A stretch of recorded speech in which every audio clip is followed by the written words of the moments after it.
20 సంవత్సరాల నుంచి ఉస్మాన్ యూనివర్సిటీ చాలా పవిత్రంగా ఉంది. అంటే నెమలి ఏ విధంగా అయితే పవిత్రంగా ఉంటుందో ఉస్మాన్ యూనివర్సిటీ ఆ విధంగా పవిత్రం ఉంది.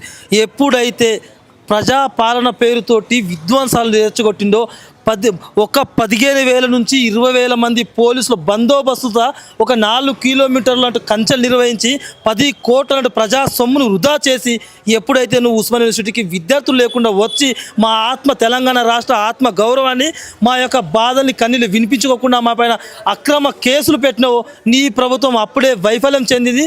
నీ ప్రభుత్వం అప్పుడే నేను ఒకటి చేస్తుంది కాదన్న, ఉస్మాన్ యూనివర్సిటీ ఉన్న విద్యార్థులు ప్రతి ఒక్కరిపైన 200 మంది విద్యార్థులపైన అక్రమ కేసు పెట్టి అరెస్ట్ చేసిన 20 సంవత్సరాలు మేము కాపాడుకుంటూ వచ్చిన ఉస్మాన్ యూనివర్సిటీని ఒక్కసారి ఆయన అడుగు పెట్టడం వల్ల మహిళ చెందిందన్న. మా ఆత్మగౌరవం దెబ్బతీసిండు. ఆయనకు రైట్స్ మా ఉస్మాన్ యూనివర్సిటీ రావడానికి రైట్స్ లేదు.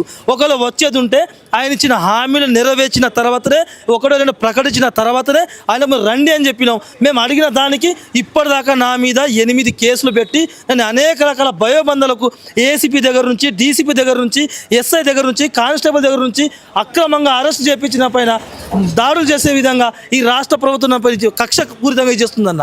ఎక్కడ కూడా రాష్ట్ర ప్రభుత్వంలో ఉన్న నిరుద్యోగులకు శుభవార్త చెప్పకుండా 15 నుంచి 30 లక్షల మంది నిరుద్యోగులు మన తెలుగులు కావచ్చు, యూట్యూబ్ ఛానల్లో లేకపోతే టీవీకి అతుక్కుపోయి రేవంత్ రెడ్డి గారు ఇప్పుడైనా ఉద్యోగ నోటీసులు ఇస్తాడేమో, ఇప్పుడన్నా మంచి ఆయన నుంచి ఒక శుభవార్త వింటామేమో అని గంటలకు తరబడి చూసినా కానీ అక్కడ నిరక్షత చేసింది.